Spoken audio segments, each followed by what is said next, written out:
Ah, mais lequel je vais leur donner? Faut pas que je me trompe. C'est un sujet qui les stresse tellement.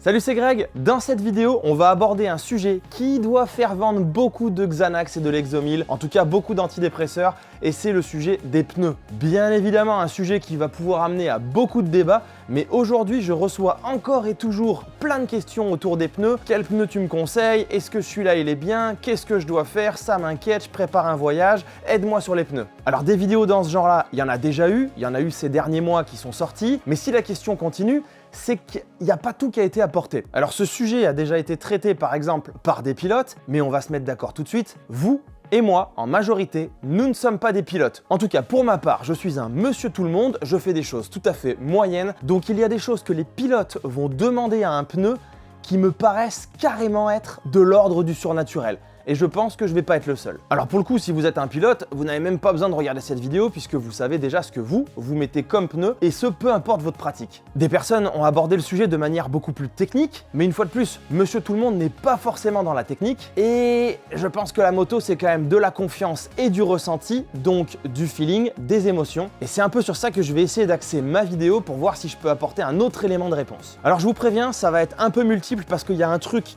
deux trucs qu'il faut absolument que j'arrive à vous faire comprendre et qui vont être décisifs pour le choix des pneus et pour ce que je vais vous recommander comme pneus qu'il va falloir mettre sur vos motos. Donc je sais pas trop comment m'y prendre, je vais dérouler, je pense que je vais revenir, je vais prendre des notes, je vais réinsister pour vraiment que vous puissiez comprendre ces concepts. Il y a deux concepts ultra importants à comprendre et à partir de là, je vais pouvoir vous dire quel est le meilleur pneu à mettre sur vos bécanes, que vous fassiez du trail ou que vous fassiez autre chose. Alors bien évidemment, on va axer un peu plus la vidéo autour du trail puisque c'est ce que je fais et donc d'une manière générale du road trip. Mais l'idée c'est d'aborder ce thème d'une certaine façon qui va permettre que ça puisse répondre à un maximum de personnes qui pratiquent la moto. Alors dans le monde du trail, il y a une première chose qui est primordiale, c'est est-ce que je vais faire du chemin ou pas? Est-ce que je pars faire du tout-terrain, du off-road comme on appelle ça, ou est-ce que je vais rester uniquement sur la route? Parce que peut-être que vous avez ce qu'on appelle un trail routier. Et alors on va commencer par une première notion. Les manufacturiers de pneus, les fabricants, ont sorti une superbe notion qui est le pourcentage de off-road. Et alors là, mais ça me dépasse complètement.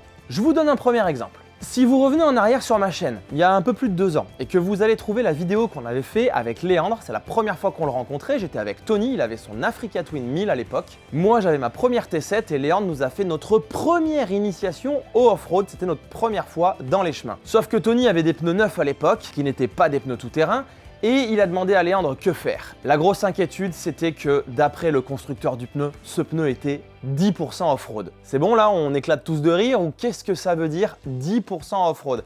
Ça veut dire que dans ma vie ou dans mon année, je vais faire que 10% de off-road? Ouais, mais si c'est sablonneux, si c'est boueux, si c'est du petit gravier très roulant, je fais quoi? Je me mets au tas direct et je galère et je n'y arrive pas et je m'énerve et voire je me blesse? Ou est-ce que sur un trajet, ça veut dire que je peux tolérer 10% de chemin? Oui, mais même question, le type de chemin dépend vachement du type de pneu. Et les manufacturiers, là, faudrait peut-être se reconnecter. Quand il y a des rainures, ça veut pas dire que c'est 10% off-road, hein. C'est juste que c'est pour la pluie en fait. C'est un pneu route. Parce que s'il n'y avait pas de rainure et que c'était 0% off-road, du coup c'est un slick? Non mais voilà, j'exagère l'idée, mais vous voyez ce que je veux dire. Clairement, ce chiffre est aberrant. Bon, pour finir l'histoire, Tony, une fois qu'il a oublié que son pneu était 10% off-road, il s'est rendu compte que comme c'était sec et que le terrain était ok pour des pneus pas off-road, il a réussi à faire la même chose que nous, sans difficulté. Il n'y avait pas de grimpette exceptionnelle, donc forcément, ça n'a pas nécessité des pneus beaucoup plus typés off-road. Par contre, bien évidemment, la première flaque de boue éternelle dans laquelle on est arrivé, c'était Holiday on Ice. Le gars, il était couché immédiatement dans l'eau. Et je pense que même un pilote avec une bonne technique, ce que nous, on avait évidemment pas, aurait eu du mal à déjouer ce piège. Là, je vous donne déjà un élément de réponse pour la suite, mais on va y arriver. Alors, on va augmenter ce pourcentage. Si on prend par exemple ici, les Pirelli Rally STR, ceux qui sont montés d'origine sur les T7 et d'origine sur tellement d'autres trails aujourd'hui. D'ailleurs, le mec qui a négocié les contrats, eh bien, il doit être sur une île actuellement, hein, parce qu'ils en mettent de partout de ceux-là. Alors ceux-là, je crois que les chiffres ont changé, parce qu'il me semble que l'échelle a bougé. Enfin, de toute façon, personne n'est d'accord sur ce chiffre qui est complètement arbitraire, on est bien d'accord. Je crois qu'ils étaient donnés pour du 40-60, admettons. Vous avez vu leur tête, même s'ils ont un peu de crampons, ça c'est rien. Par rapport à ce qu'on pourra retrouver sur le marché, on en parlera tout à l'heure. Donc on est sur plutôt 40% off-road. Mais la même question, je veux dire, si je vais avec ça par exemple à l'URT de Léandre, comme ils ont fait il y a début octobre, il y a une vidéo sur ma chaîne, où ils se sont tapés 1200 bornes, 80% off-road en 48 heures. Un truc énorme, mais beaucoup de boue. Mais avec ça, mais c'est foutu, tu fais pas 200 mètres. Parce que dans la boue, ça fait rien ça. Donc cette notion de pourcentage de off-road, il va falloir l'abandonner. Ça déjà, c'est un premier élément hyper important à comprendre. Vous savez quoi ? Il est l'heure de vous parler du sponsor de cette vidéo avec Ardèche VPN. Naviguez sur internet en toute sécurité. Non, je rigole, c'est pas vrai. Non, le sponsor de cette vidéo, c'est comme d'habitude, c'est un auto-sponsor. Pour ceux qui ne connaissent pas, sur mon site lesapprentisvoyageurs.fr, vous trouverez des guides de road trip prêts à voyager. Tout est organisé pour vous. Vous avez les vidéos qui sont dispo sur la chaîne pour voir à quoi ça ressemble et si ça va vous plaire. Il y a une page de guide par demi-journée. Alors autant vous dire que c'est hyper détaillé, que ce soit du guide pour 3 jours ou du guide pour 2 semaines, il y en a partout. Toute l'orga, tous les repérages, toutes les bonnes adresses, tout vous est donné, tout est cadencé, tout est organisé et en plus, vous avez les itinéraires à mettre directement dans vos applis ou dans vos GPS. Allez, maintenant je vais quand même essayer de lancer Ardèche VPN parce que j'ai pas de réseau dans mon garage.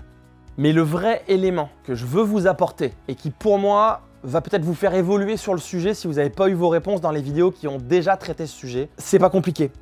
Qu'est-ce que vous voulez faire avec votre pneu? Ça, c'est la première chose. Et on va en développer une deuxième qui est encore plus importante après. C'est qu'est-ce que vous êtes prêt à accepter en dégradation de votre pneu? Je m'explique. Déjà, qu'est-ce que vous voulez faire avec? Bah, c'est pas compliqué. Est-ce que vous allez faire de la route ou du chemin? Si vous faites que de la route ou rarement du chemin, bah, dites-vous que c'est peut-être pas nécessaire d'aller mettre beaucoup de crampons. Et si vous avez un trail routier, vous pouvez conserver une moto qui n'a pas beaucoup de crampons. Attention, on revient sur ce que j'ai dit au début. Si vous avez ces pneus-là, on va reparler de la tenue de route et des crampons parce qu'il y a beaucoup de préjugés là-dessus aussi. J'en avais avant, j'ai testé, j'en ai beaucoup parlé avec des gens parce que c'est un sujet qui m'intéressait aussi pour vous en parler ici. Donc on va revenir sur la tenue de route des crampons. Mais si vous partez sur ces pneus, qui sont donc très bien sur route, je développe juste après. Eh bien, si un jour vous faites l'URT par exemple, ça va être compliqué. La boue, le sable, vous allez au Maroc avec ça, ça risque d'être compliqué. Donc il faut vraiment vous poser la question de qu'est-ce que vous allez faire. Mais cette question est étroitement liée avec qu'est-ce que vous allez accepter de dégradation du pneu. C'est-à-dire, si vous vous dites, oui mais moi je vais faire un tout petit peu de off-road et bah, dans ces moments-là, j'ai envie que ça tienne, et bah va falloir mettre du crampon. Mais attention, si vous êtes quelqu'un du genre à avoir ce type de phrase en tête, ouais mais mon pneu il m'a fait 4500 km, c'est inadmissible, c'est de la merde. Si vous êtes capable de penser ça, oubliez tout de suite les crampons. C'est même pas la peine d'en parler. Si vous voulez un pneu qui tienne dans la durée, par exemple là, celui de derrière, j'ai pas fait de off-road avec à cause de ma fracture, ok? Donc pour le moment, j'ai pu voir ce que ça donne uniquement sur route, bien gonflé, je fais pas de wheeling, mais toujours chargé. Le pneu, il est allé jusqu'à la révision des 10 000 et il était pas encore limite. À l'arrière, bien évidemment, vous rajoutez du off-road, du caillou, des trucs bien coupants, ça va dégager du crampon, ça va les user un peu plus vite. Il existe évidemment des pneus, je prends l'exemple des motos qui sont réputés pour être bien rigides et tenir longtemps, mais tiendront pas 10 000 avec du off-road et beaucoup de crampons. Donc il faut vraiment vous demander ce que vous êtes prêt à accepter en usure de votre pneu. Et ça, il faut le mettre en étroit rapport avec l'utilisation que vous allez avoir de votre moto. Et ça, c'est un élément qui me semble pas avoir entendu dans d'autres vidéos et c'est le plus important. Donc, retenez bien, le pneu doit correspondre 1 à votre utilisation et 2, vous devez accepter sa durée de vie en fonction de ce que vous allez faire avec et en fonction de ses capacités off-road ou pas. Maintenant, il y a très simple aussi. Si j'ai envie d'avoir un pneu, par exemple, qui va durer longtemps, genre cela, parce que sur mon trail, je vais faire beaucoup de routes et des fois à peine de off-road où je sais que c'est sec et je sais que je vais pas galérer avec un petit chemin, une petite randonnée tranquille dans une région sèche. Ok, je mets cela, mais je vais vous donner mon exemple. Bah tiens, les Trail Adventure Days 2023, franchement j'ai galéré. J'avais celui-là à l'avant et à l'arrière, j'avais un Motoz Tractionator Adventure. Pas le RAL Z, celui juste avant. Les crampons sont alignés, sont pas décalés. C'est pourtant déjà une belle bête bien cramponnée. Hein. Quand on voit ça, on se dit tiens, t'as quand même presque une motocross quand on vient pas du méga off-road. Quand comme moi, on débute et qu'on découvre des crampons sur des grosses motos. Et bah dites-vous bien que c'était une catastrophe dans la boue et dans l'humide, ça ne tenait rien du tout. Et limite, lui, qui a pas de crampons, s'en sortait mieux dans les phases un peu boueuses pour guider ma moto, alors que l'autre derrière il était en crabe. Et là je me suis dit un truc, du coup je vous partage mon expérience de débutant, c'est terminé. La prochaine fois, j'achète des pneus pour l'occasion. J'achète le maximum qu'on me laisse prendre cramponné. Alors je sais que par exemple là dans ce cas-là, on n'a plus le droit aux pneus enduro, mais par exemple pour l'URT, j'achète, si je peux le faire l'année prochaine, des pneus enduro et je mets des pneus enduro qui sont acceptés par ma moto juste pour cet événement. Alors bien évidemment, ça fait faire des frais de changement de pneus. Aujourd'hui, on vous prend 30 balles facilement pour changer un pneu, même si vous amenez que la roue. Bah, nous, avec Tony, on s'est acheté une Rabaconda sur le site du mec de mecastore.fr. Donc ça, c'est notre délire pour ceux qui connaissent pas. Ça fait 2 ans et demi qu'on l'a acheté. Ça vaut peut-être plus de 300 balles, mais en gros, ça nous a fait moins de 200 chacun. Depuis le nombre de pneus qu'on s'est changé sur nos bécanes, je vous garantis que c'est largement rentabilisé. Faites le calcul, c'est très vite fait. Et surtout, maintenant, on a la liberté de se dire, tiens, la semaine prochaine, il y a l'URT, on met les bécanes, on enlève les roues, pam, pam, bam, bam, on démonte, on remet des pneus qui vont bien et à la fin, on refera l'échange. Et nos pneus qu'on a utilisés pour un événement spécifique, s'ils sont pas rincés, eh ben on les met de côté et on les utilisera une prochaine fois. Maintenant, si vous n'avez pas l'occasion d'acheter cette machine, c'est une machine manuelle, hein, attention, hein, c'est pas un truc pneumatique qui vaut des milliers d'euros, bah il y a toujours la bonne vieille méthode. Regardez une des premières vidéos de ma chaîne. Je suis là, en train de souffrir sur ma 650 Transalp, donc on va dire mon premier trail que j'ai eu, où il faut changer les pneus et je voulais vous faire une vidéo en live de est-ce que on peut, comme ça, sans trop savoir faire, en ayant juste lu un peu des trucs dessus, changer des pneus à la main dans le garage. Bah j'ai galéré parce que j'avais pas la méthode, mais j'ai réussi. La Rabaconda, elle offre juste plus d'aide, plus de confort. Mais si vous savez faire, de toute façon, au bord de la route, si vous le faites, vous n'avez pas le choix. Donc ça peut être la solution, et moi, clairement, c'est celle que je vais adopter maintenant. Je vais virer mes pneus, on va dire qu'ils sont de type road trip, et je vais mettre des pneus cramponnés si je fais un événement off-road. Selon ce qu'on va mettre, on peut trouver des trains qui sont vraiment pas très chers. Du coup, ils vont tenir très très bien pour ce qu'on leur demande sur l'événement. Ah, par contre, ils vont fondre comme neige au soleil, ça c'est sûr. Mais c'est ce que je vous ai dit, il faut voir ce que vous êtes capable d'accepter. Maintenant, si vous voulez mettre du pneu bien cramponné, pour tout le temps, que vous n'avez pas l'occasion de changer, eh ben, c'est possible aussi. Il faudra juste accepter le fait que les crampons sur la route vont se bouffer et on va bien se mettre d'accord. Il y a peu de personnes en France aujourd'hui qui sont capables de dire « ma moto et mon train de pneus de tous les jours a réussi à faire 50% de goudron, 50% de chemin ». Parce que pour ça, il faut la région qui s'y prête, il faut avoir la possibilité de connaître les chemins, de savoir où aller, il faut avoir le temps de le faire et il faut dessiner un road trip en conséquence. Donc il y a tout ça à mettre dans la balance. Mais par exemple, quand je vais enfin caler mon trip au Maroc, je vais mettre sur la moto, je vais partir avec des pneus neufs relativement, même pas mal cramponnés, et je sais qu'ils feront que le voyage. Parce que je sais que là-bas, il y aura une bonne partie de route, il y aura de la liaison, il y aura peut-être la traversée d'Espagne, ou un aller-retour jusqu'au port, peu importe où qu'il soit. Et au final, je vais les fumer. Mais je l'accepte parce que je veux, dans les chemins, être confort. Tiens, j'en profite pour casser un autre préjugé que j'avais. Il marche pour les pneus, il marche pour les suspensions aussi. Je partais du principe que ouais, je suis débutant, j'ai pas besoin de super pneus pour le off-road et j'ai pas besoin de superbes suspensions pour le off-road. Ouais, tu comprends, je vais pas les mettre en contrainte, je vais pas chercher à jouer, je tâtonne, je débute, je prends mes marques. Du coup, c'est pas pour moi tout ça. En ayant discuté avec des spécialistes, des habitués, des professionnels et puis en ayant quand même fait pas mal de off-road sur les 3 dernières années, eh ben, je me suis rendu compte que j'étais dans le faux. C'est-à-dire que si on met 2 débutants, les mêmes, sur 2 motos identiques, mais une avec par exemple suspension préparée et pas l'autre, eh ben, le débutant sur les suspensions préparées va progresser beaucoup plus vite parce qu'il est sur un véhicule qui est bien plus adapté au terrain sur lequel il roule. Pour les pneus, ce sera pareil.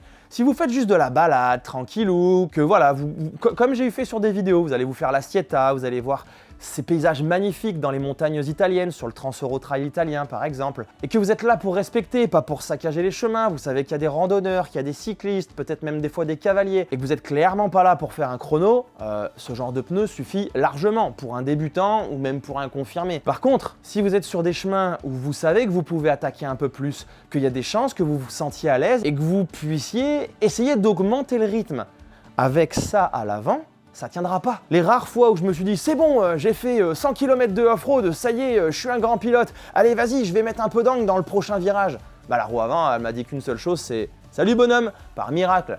Elle a réussi à reprendre, sinon la moto et moi, on était tous les deux par terre. Par contre, si j'avais plus de crampons, bah évidemment, ça aurait tenu et j'aurais pu commencer à chercher, et le débutant que j'étais aurait certainement augmenté son niveau plus rapidement. Mais une fois de plus, il aurait fallu accepter le fait si je fais peu de off-road, donc ça c'est mon utilisation, ce que je vous ai dit, le premier point, eh bien il aurait fallu que j'accepte qu'il s'use beaucoup plus vite sur les parties routes et que ça me coûte plus cher. Mais il faut aussi se rappeler un truc, la moto je pense que pour nous tous c'est une passion, même si certains s'en servent de moyen de locomotion, ça reste un véhicule, prenons un véhicule au sens large, aujourd'hui un véhicule c'est un gouffre, ça coûte cher en achat, en entretien, en équipement, en problème en cas de réparation ou de petite chute. Donc les pneus font partie de tout ça. Ouais mais Greg, t'es gentil, tu nous dis du coup de mettre du crampon si on accepte qu'il se bouffe plus vite. Comme ça, si on fait un peu de chemin, eh ben ça se passera bien. On est d'accord que si vous faites pas de chemin, vous n'êtes pas concerné, vous mettez des pneus tranquilles. Ça sert à rien d'aller fumer du crampon que vous n'utiliserez jamais sur chemin. On est bien d'accord. On reprend. Bon Greg, du coup, c'est mignon mais tes crampons là, ça tient pas la route. Les motocross ou les enduros sur la route, elles roulent doucement, c'est pas possible ça. Ok, là on est sur un préjugé, clairement. Et pour ça, il faut l'essayer. Alors je vais vous donner d'abord mon ressenti et on va aussi aborder la tenue de route en global. Bah tiens non, on va commencer par la tenue de route en global. Je vous explique un truc. Quand j'ai commencé à faire de la piste, parce que pour ceux qui ne le savent pas, avec Tony et les potes, on a fait 5 années de circuit sur des R6, donc on s'est régalé pendant ce moment-là. Et à cette époque, toutes les personnes qui étaient des grands pistards qu'on rencontrait nous disaient « Écoute, si ton pneu il est chaud et à bonne pression, bonne température, franchement ça se passera bien. » Mais ça marche pas que sur piste, ça marche bien évidemment sur la route. Il faut que le pneu soit gonflé comme il doit l'être avec les préconisations du constructeur en fonction de votre moto et il faut bien évidemment qu'il soit chaud. Alors, ça vous sauvera pas, on est d'accord, de la plaque de gravier épaisse comme ça que vous ne voyez pas en plein virage alors que vous étiez sur de l'angle à bonne vitesse, ça ne vous sauvera pas non plus s'il y a du gasoil ou s'il y a un beau petit tapis de feuilles bien humide en train de décomposer sur le goudron. On est bien d'accord. Mais ça, c'est clairement des moments dangereux et qui, fort heureusement en proportion, sont pas les plus représentatifs. On reprend mon exemple de la piste. La première fois que je suis allé faire du circuit, c'était avec la moto que j'avais à l'époque, c'était une Triumph Street Triple, les dernières avant qu'elle passe en plastique.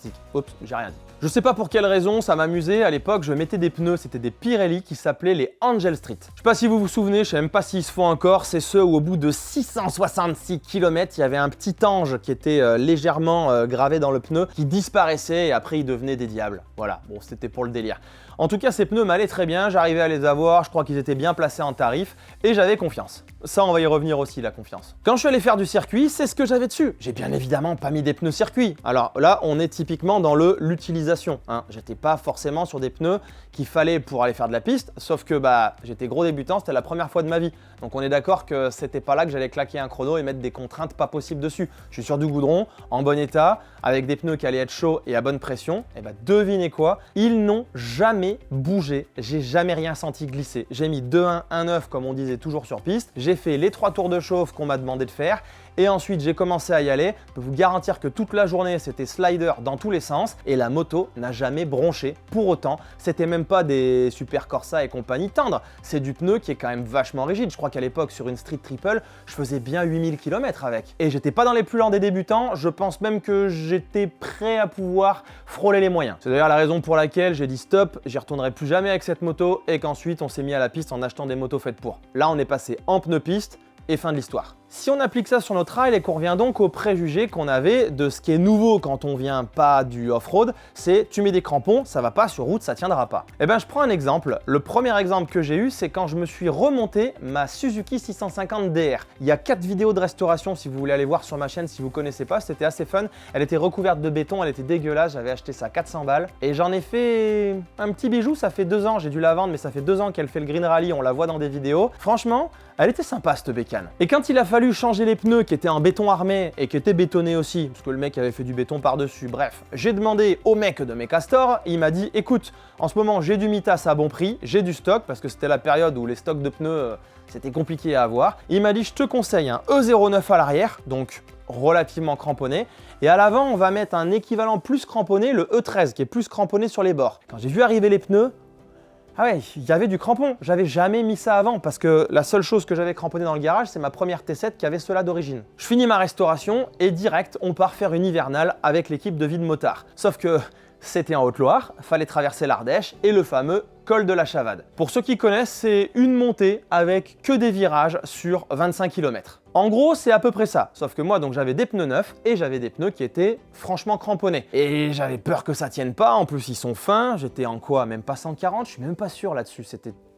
La DR, c'est une petite moto quand même. Du coup, j'y suis allé doucement, tu vois, petit à petit dans les virages, avec le collègue qui avait l'air de dire mais qu'est-ce qu'il fait, pourquoi il se traîne? Bah parce que j'ai des crampons, ça tient pas les crampons, non? Et puis petit à petit, je me suis rendu compte que c'est pas possible ce truc-là, ça tient super bien, ça ne bouge pas, la moto est super saine. Alors deux choses, déjà les mauvaises langues sont en train de dire ouais mais ta DR ça avance pas, eh ben rigole pas, franchement c'était pas mal et ça grimpait très bien, tu la cravaches un peu, ça montait suffisamment et largement de quoi dépasser les limites de vitesse, ce qui bien évidemment est interdit. Et deuxième point, je roule pas comme un âne, si vous regardez mes vidéos vous savez comment je roule. J'aime bien quand c'est enroulé, quand il y a du rythme, quand on évite d'être trop sur les freins agressifs, désagréables et tout ça, mais j'aime bien quand il y a du rythme, c'est dynamique, c'est intéressant. Et là, bah, c'est ce que j'ai commencé à faire et je me suis rendu compte qu'en roulant en mode à peu près comme d'habitude, sans taper la bourre, on est d'accord, eh bien ils n'ont pas bougé. Ça c'est pour mon petit retour. Maintenant, regardez, tiens, la première interview qu'on a fait autour du tonneau. C'était avec John l'Adventuriste. Il a une chaîne YouTube, vous le connaissez certainement. Pour venir de chez lui, alors il est dans l'ouest, je sais plus trop où, ou sud-ouest, enfin en tout cas il est loin d'ici, et c'est tout en diagonale ou en traversée de la France. Il n'y a pas d'autoroute, il n'y a que de la petite route. Et des petites routes où franchement, même en disant à Google Maps amène-moi du point A au point B, il n'y a pas beaucoup de déchets. Il est venu ici avec sa World Raid, avec dessus un train de Motos Tractionator RAL-Z. Alors attends, j'en ai des vieux là, je vais te montrer. Voilà, c'est cette bête. Alors on est d'accord, ceux-là, ils sont bien abîmés déjà, hein.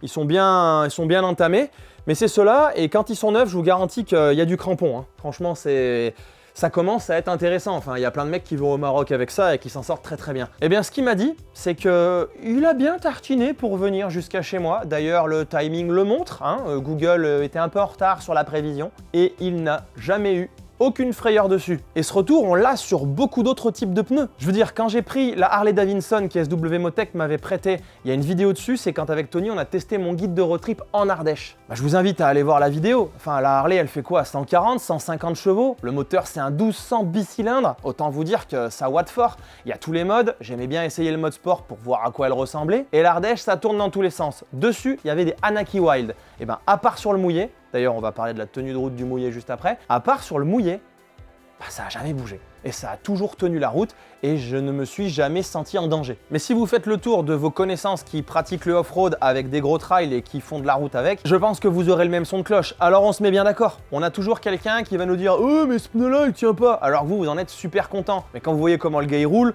c'est-à-dire je suis plein angle, je te rechoppe le frein avant, je suis plein angle vraiment et je te mets 3 rapports et je mets un grand coup de gaz. On est bien d'accord qu'il y a un minimum de choses à respecter pour pas aller se foutre en l'air et ça marcherait avec n'importe quel pneu finalement, puisque les mecs en GP, ils tombent aussi des fois quand les pneus décrochent. Maintenant, il y a un autre point qui revient souvent dans les questions, toujours dans le thème tenue de route, c'est ça donne quoi quand c'est humide, quand il pleut, quand la route est mouillée? Alors cette question, elle me parle pas beaucoup, parce que je vous explique un truc. Quand c'est mouillé, quand il pleut, je calme le rythme clairement. Je suis pas là pour me mettre au tas, on sait que ça glisse, on sait que je vais tomber. C'est comme s'il y avait de la neige et qu'au lieu d'y aller tranquillement, je me dis non mais c'est bon, je vais me faire une petite glisse, je suis un fou.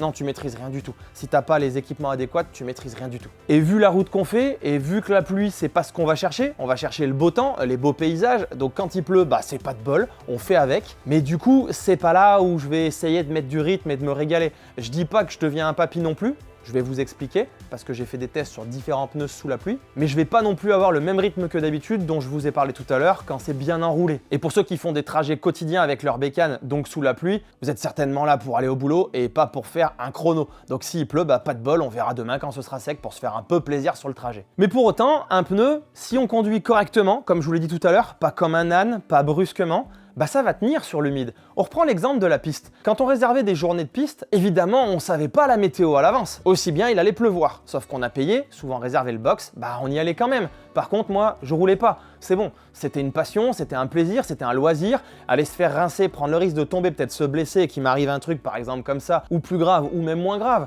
mais en tout cas casser du matériel et dépenser encore plus d'argent, c'était vraiment pas mon kiff. Être trempé, on voit rien. Non, ça m'intéresse pas. Moi, je viens là pour chercher des sensations. Et ça, comme je fais pas de la compétition, bah je vais les chercher que quand il fait beau temps et qu'on peut se régaler avec les copains. Pour autant, on avait quelques copains qui eux disaient bah non, je vais rouler et qui du coup avaient acheté des pneus pluie. Sinon, c'est un peu du n'importe quoi. Tu sais que t'as de grandes chances de finir dans le bac à gravier. Mais ceux qui avaient les pneus pluie les mettaient et étaient étonnés de voir comment ça tient. Certains arrivaient même à mettre pas mal d'angles avec des pneus pluie. Mais ça, vous le voyez aussi en compétition, en GP ou en superbike. Donc un pneu serait capable, si on pilote de manière quand même raisonnable et surtout pas brusque, de tenir sur l'humide. Mais qu'en est-il pour du pneu classique, éventuellement cramponné, et monsieur tout le monde. Alors voilà le retour que j'ai. Ces pneus-là, ceux d'origine, les rallye STR, pas les rallyes normaux, hein, les rallyes STR pour street, donc c'est pas les super énervés, parce qu'il existe aussi des Pirelli, Scorpion, rallye tout court. Je les ai eus sur 2 bécanes différentes. Avant d'avoir ma première T7, bah 3 puisque là c'est la World Red, mais j'avais une 650 Transalp, où j'avais mis ça dessus puisque je voyais qu'il y en avait partout. Et on s'est fait les Pyrénées, et on a pris 4 jours de flotte. Les vidéos sont disponibles sur ma chaîne.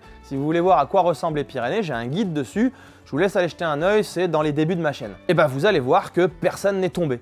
Mais sous la pluie, quand on m'a demandé bah du coup ils tiennent bien les pneus, bah je suis pas allé chercher l'angle maxi, j'ai pas essayé de poser le genou, j'ai pas essayé de faire frotter un cale-pied, je me suis comporté normalement, voilà, il pleut, bah je fais mon trajet, j'ai pas le choix, je suis en road trip. Donc c'est bien normal que je n'ai senti aucun décrochage, aucune frayeur, que les pneus étaient en bon état, donc pas d'aquaplaning, ça s'est bien passé. Sur ma première T7, j'ai aussi connu des Mitas E07 Plus, que j'ai pas mal utilisé, j'ai dû mettre 2 ou 3 trains de ceux-là. Pareil, j'ai jamais vu de différence sur la pluie, ça m'a jamais donné d'impression de glisser ou de déraper. Les seuls qui m'ont donné cette impression, c'était sur la Harley, les Michelin Anaki Wild qui étaient montés dessus. Alors sur les bandes blanches et les passages piétons, je vous raconte même pas, c'était Holiday on Ice, et en mode normal, c'était franchement pas rassurant. C'est la première fois de ma vie que je vivais ça, j'avais jamais eu ça avant sur un pneu. Quand j'ai essayé les petits frères, viens là, de ceux-là, donc ça c'est les RAL Z, moi j'avais les Adventure qui sont, franchement c'est presque pareil, c'est juste que les crampons sont complètement alignés, sinon je suis pas sûr qu'il y ait une grosse différence dessus, mais ils sont un peu moins off-road, je les ai aussi utilisés en road trip, j'avais roulé pas mal avec, et pareil, que ce soit sec ou humide, pas de différence. On va commencer à se diriger vers quel est le meilleur pneu à mettre. Vous voyez, je vous y amène petit à petit, vous allez voir, vous n'êtes pas prêts pour la réponse. Mais juste avant, je vous donne un autre élément important. Un pneu, je vous l'ai dit, et une moto, c'est du ressenti, c'est de la confiance. On est sur un 2 roues, c'est dangereux, on est à l'extérieur, on n'a pas de protection, vous connaissez la chanson. Du coup, il faut être en confiance et se sentir en sécurité. Et pour ça, il y a un truc important aussi à comprendre, c'est que si un jour vous trouvez un pneu, que vous montez un pneu, par hasard ou par choix, qui vous convient, arrêtez tout, c'est celui-là qu'il vous faut. Ne changez surtout pas. Des fois, vous rencontrez des gens qui vous disent « Ah, t'as celui-là, bah je l'ai détesté. » On ne sait pas pourquoi, il avait peut-être pas la bonne pression, il avait peut-être une mauvaise série, tiens, ou il l'avait peut-être mal utilisé, je ne sais pas. Mais en tout cas, si il vous convient, la confiance, c'est hyper important. Si vous êtes en confiance sur un pneu, ne demandez pas conseil, ne prenez pas les retours des autres, sauf si vous voulez en essayer un. Mais s'il ne vous donne pas satisfaction, il dégage, essayez-en un autre. Mais ne négligez pas la confiance que vous allez avoir dans vos pneus. Si vous arrivez devant une courbe ou une situation où vous n'avez pas assez anticipé, qu'il va falloir être un peu en mode urgence, en mode brusque sur par exemple les freins ou la mise sur l'angle, et que vous arrivez pas confiant, vous avez l'impression d'aller rouler sur des œufs, c'est pas possible. Il faut que ces pneus-là, vous les finissez même pas, même si c'est de l'argent. Vous les dégagez et vous vous mettez en confiance, c'est votre sécurité, c'est votre vie. Si par exemple on avait un petit panier, là, un petit saladier dans lequel on met un petit peu tous les paramètres pour savoir quel pneu on va choisir, la confiance, ah ben il faut le rajouter. Hein. Celui-là, il faut clairement pas l'oublier. Bon, mais alors, quel pneu je vais mettre sur ma moto? Je rappelle que cette vidéo est pour Monsieur Tout le Monde. Je suis un Monsieur Tout le Monde, elle s'adresse à Monsieur Tout le Monde. Celui qui est très bon, il sait déjà ce qu'il doit mettre. Donc celui-là, il n'est pas concerné. Donc on est bien sur un conseil qui se destine à Monsieur Tout le Monde. Et dans ma pratique de la moto trail depuis 3 ans maintenant, j'ai pu essayer, donc je vous l'ai dit, ceux-là. Je les ai essayés sur une première moto, sur une Transalp, où ça s'était très mal passé. La moto guidonnée, on m'a dit « Ah, c'est ton chargement, les suspensions, la pression, machin. » Non, pas vrai. Ma première T7 d'origine sortie de concession, neuve, j'avais exactement pareil. Quand j'ai mis les Mitas, c'était terminé et ça bougeait plus. Donc je vais vous expliquer la comparaison. Sauf qu'en cherchant, j'ai trouvé qu'apparemment, il y a eu des séries qui étaient voilées et qui causaient ce problème, puisque là, sur la World Red, bah, celui-là, c'est toujours celui d'origine. Le pneu avant, il a 11 700 km quand même. Et sur l'autoroute, je peux lâcher les deux mains, il bouge pas. Donc effectivement, ça vient pas du pneu, c'était un coup de pas de bol. Donc j'ai essayé cela. Avec cela, j'ai fait du off-road. Vous avez vu les vidéos, de toute façon on voit bien, on reconnaît bien les pneus. Allez voir depuis il y a 2 ans et quelques en arrière quand j'ai eu ma première T7. Le premier off-road que j'ai fait, c'était le Ténéré Spirit Camp. Et puis après, ça a enchaîné avec pas mal de choses. Il y a pas mal de beaux paysages et de jolis chemins qu'on a eu fait. Toujours en mode Monsieur Tout le Monde. Hein. Je suis pas allé chercher de l'endurisant ou quoi, j'ai pas du tout le niveau, ça m'intéresse pas. C'est du voyage. Et quand j'ai dû changer, puisque bah, je vous dis, j'étais pas très content d'avoir une moto neuve où je pouvais pas lâcher le guidon parce que ce pneu était voilé, le mec Odomega Store m'a recommandé de mettre des Mitas E07 Plus. Avec ces Mitas E07, je suis allé faire exactement le même genre de choses. Donc du road trip, du off-road, du voyage, des chemins, le même genre de choses. Et devinez quelle a été la différence impressionnante que j'ai eue entre ces deux montures. ça, rien. Pour un monsieur tout le monde, j'ai absolument pas vu la différence. Pourquoi? Parce que c'est différentes marques, mais c'est des gammes au même niveau. En pourcentage de off-road, comme on disait tout à l'heure, c'est la même chose. Sur différentes motos que j'ai pu essayer ensuite, il y a eu différents pneus. Et c'est pareil, je n'ai pas vu la différence. Mais plus rigolo, quand j'ai utilisé les Motos, donc pas celui-là qui est le RAL Z, mais celui dont je vous parlais qui est juste la gamme en dessous en typé off-road, et qui est donc le Tractionator Adventure. Et bien pareil, sur route, j'ai pas vu de différence. En conduisant pareil, en l'utilisant de la même façon et en off-road, je n'ai pas vu la différence non plus parce que je ne suis pas allé chercher l'attaque. Je suis resté sur la même pratique que j'avais d'habitude. Vous commencez à voir venir le truc là pour monsieur tout le monde au niveau de je mets plein de pneus différents et ça change rien? Je les ai pas tous essayés, mais je pense que je peux mettre un gros billet sur la table pour parier que si j'avais utilisé du Dunlop dans la même gamme, du Bridgestone dans la même gamme, du Michelin dans la même gamme, du Motos dans la même gamme, donc c'était plutôt les GPS par exemple, pour rester sur le type de ceux-là qu'on a sur la T7 d'origine par exemple, ou aussi sur la Touareg je crois, et sur plein d'autres, je pense que je pourrais parier gros que je ne verrai avec ma pratique de Monsieur Tout le Monde pas du tout la différence. Ça c'est pour une pratique équivalente, d'accord? Évidemment, quand je suis allé chercher la 890 de WMOTEC complètement préparée, qui était dans leurs locaux en Italie et qu'on a ramené en France avec Tony, il y a aussi une magnifique vidéo là-dessus. C'était en plein automne l'année dernière, on a eu des conditions incroyables, on a essayé de faire le TET italien. La moto était chaussée avec des pneus quasi enduro, je pense. Et effectivement, j'ai pas essayé de chercher non plus parce que j'ai pas progressé, je reste moyen en off-road, mais tu sens et tu vois que tu vas pouvoir y aller un peu plus dessus. Mais si j'avais piloté tout tranquillou, juste en mode balade, en essayant pas de voir ce que peut faire la moto, sachant que j'ai pas non plus le niveau qui va suivre, donc en allant pas au-dessus de ces pompes, j'aurais pas vu la différence non plus. C'est juste que pour refaire le parallèle avec ce que je disais tout à l'heure, un pneu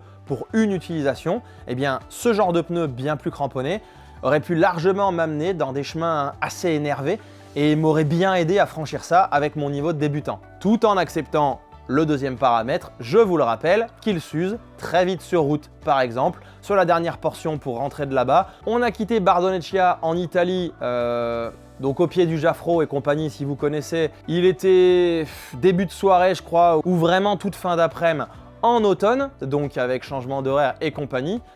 On a pris l'autoroute. Évidemment, je leur ai mis une baffe, c'est sûr. Donc une fois de plus, vous remettez le type de pneu en face d'une compétence, d'une utilisation, de ce que vous en acceptez en dégradation. Et maintenant, c'est là où il va falloir envoyer les roulements de tambour. On va commencer à dire quel est, selon moi, le meilleur pneu pour un trail. Et ça marche aussi pour tout type de moto. Prenons le cas où vous faites du trail routier et pas de off-road. Moi, je vous recommande de mettre un pneu qui soit rond et en caoutchouc. Allez, merci. Fin de la vidéo. Salut! Non, je rigole. J'ai oublié ceux qui vont faire du off-road. Vous en prenez des ronds, des en caoutchouc et vous rajoutez des crampons. Allez, bye bye!